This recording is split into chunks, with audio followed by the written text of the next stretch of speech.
My name is Sheldon. The head is big for a reason. Yes. Normally, people they wear cap. I usually the closure and then they do them. People if you just do them, you understand them how they come here. So we be like me, my we left last two. You understand? Last two. So that one self, I don't get head be that too. So if head day my head top, I sure say this cap no will go. So yes, the head is big for a reason. We will find a reason soon. This episode is brought to you by what? No Dede app. No Dede app. Now, ladies and gentlemen, I dey come rant, not in a negative way. I'm coming to rant about something positive that one of our artists here has done. Now, see, listen, ladies and gentlemen, education is very, very important. Education be important. And this is what school. Let them be enlightened because it is very, very, very important in the kind of world we live inside. And if you're an artist and you make the conscious effort to inform yourself, to know what to say, to communicate well, it will go a long way to help your brand. Not my brand, your brand. Now, Stonebwoy's interview. Stonebwoy was on the Breakfast Club with Charlamagne the God and DJ Envy, one of the biggest morning shows in America for the culture, the reach, and whatnot. So Stonebwoy was on there, and his interview has been trending for the past 2 days.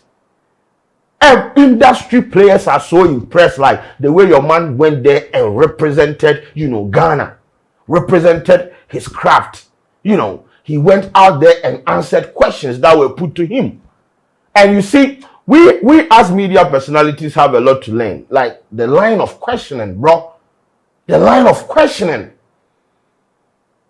Like I was watching the interview and like the way they were throwing the questions, like they're not, it was so beautiful. Now this is how it happened.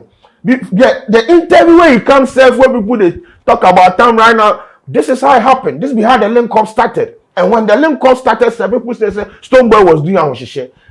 You know that 30 December, the American people come here. You understand? Because Ghana is the gateway to Africa. Forget Buhari and his people. Shout out to my niggas down. So they come in here. And in one of the meet, I be like Stonebwoy and Charlamagne meet for some place. Not be like say them. No, it was like a pass through something. Then Stonebwoy greet and be like, then they exchange number or something, like then they talk about something, you understand? So say like, some link up go happen subsequently. There was a voice in the background saying, yeah, Stonebwoy, if you put Stonebwoy on and things, that was Stonebwoy's MC, OG the MC. Thank God, yo, you gotta miss Stonebwoy, man. You gotta miss Stonebwoy. You gotta miss Stonebwoy, bro. Thank God.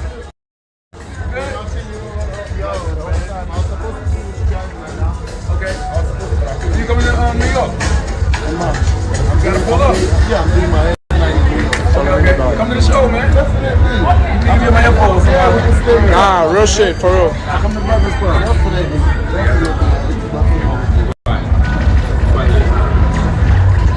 So that within that that time frame, now some relationship and some conversation activate something.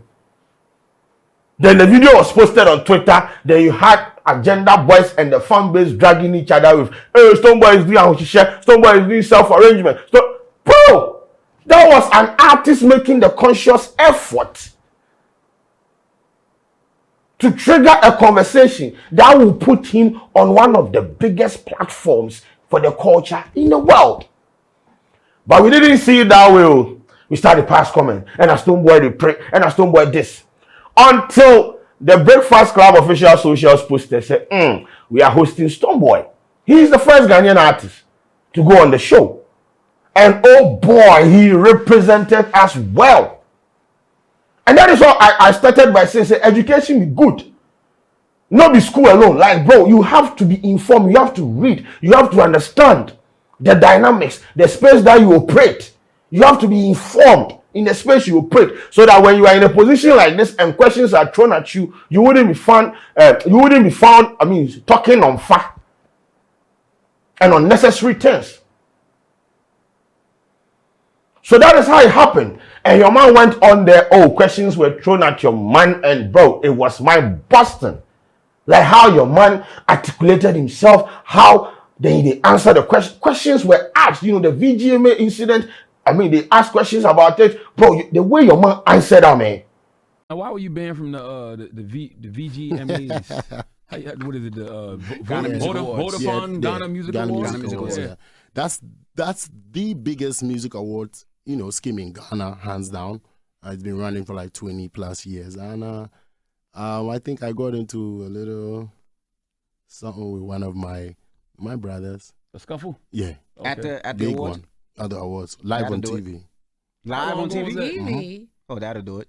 Oh, yeah. When was that? I mean, I was picking up my award for winning the Reggae Dancehall Artist for the 5th time in a row. Wow. You know, and I think, you know, he couldn't take it, so he had to swim to the stage. Oh, he came to the stage too? Yeah, he came with a lot of people. Well, Like, you know what I mean? They should have just had him to not return. Exactly. So I was about to give my speech when he disrupted the whole thing, and it was very chaos and dangerous. And you know, we know from the streets, because he's from the street, I'm from the street, so we really got there. So Will Smith would have never walked up and tried to smack you, huh? No, you couldn't do that. He said, no, you couldn't do that. I'm sorry, but naturally, I'm quickly defensive. Yeah, as you should. Naturally. So what it was is that, you know, we've been having this beef for years, you know, and I don't even know where it's stemming from. But interestingly, you know, that's how that brother moved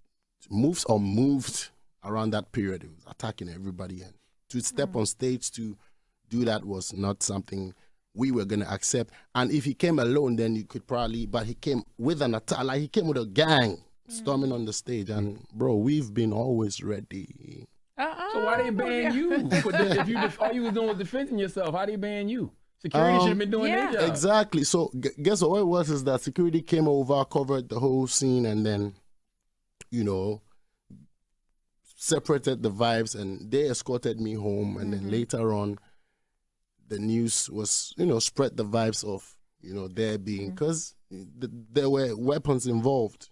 Weapons? You know? I mean, Did anybody get hurt, shot? No. Stabbed? No. And that is what I'm saying, sir. Media people in this country, people, we were with the interview people, we know how it goes down over here. We need to learn. We need to learn from some of these people. But you see the line of questioning?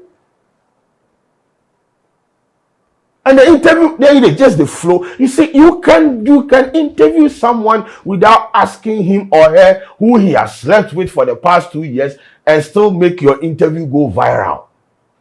You can interview someone without asking him questions like, "Do you smoke weed?" and they still have your interview go viral. Maybe it is about time. You see the back and forth there. Sensible questions that are related to his craft. Charlemagne the God even cited a line from his song. "I like the way you love to me. That shit feels like therapy." And asked Stonebwoy to explain. That was Stonebwoy also activating his song on there. Now, why do you like when girls lie to you? Like you say on that song Therapy, you say girls lying to you is like therapy. Why?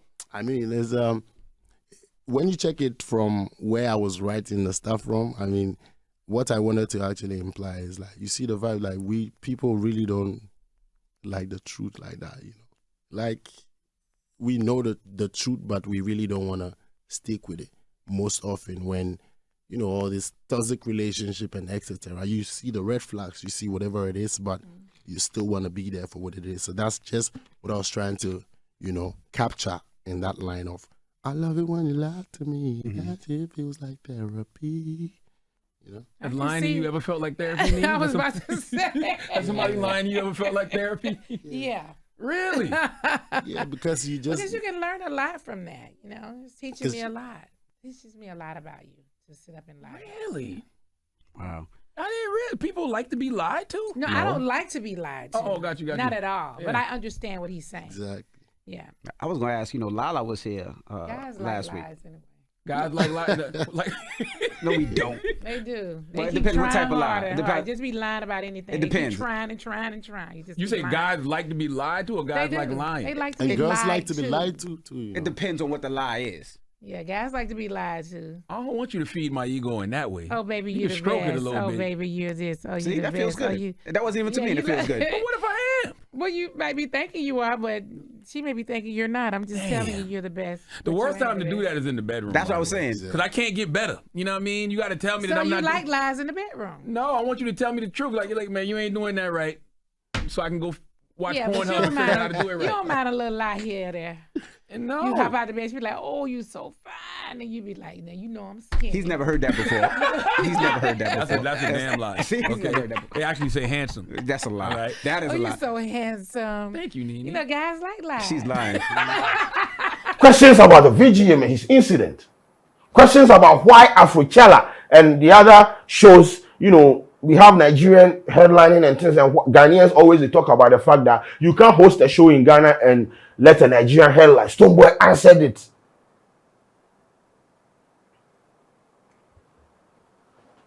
This is how it is done.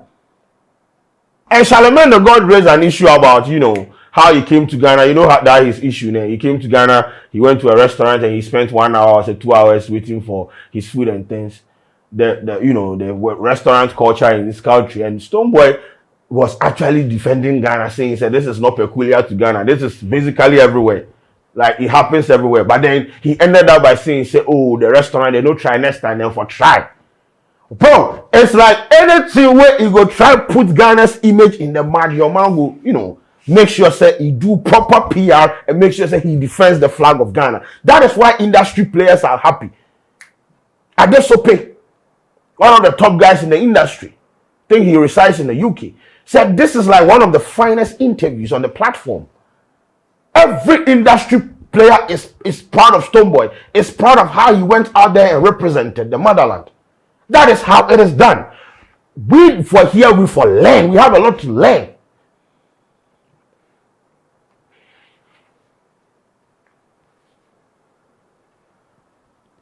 So the next time you see say Stonebwoy is out there and you know playing shows and his career in the blast left right center, they go up and things. Bro, he did work. He did work. He has an album to release this year. He don't go fit just sit down, bro. He was one of the most booked artists during this December festivities. Your man is on the road right now. On the road, on the road.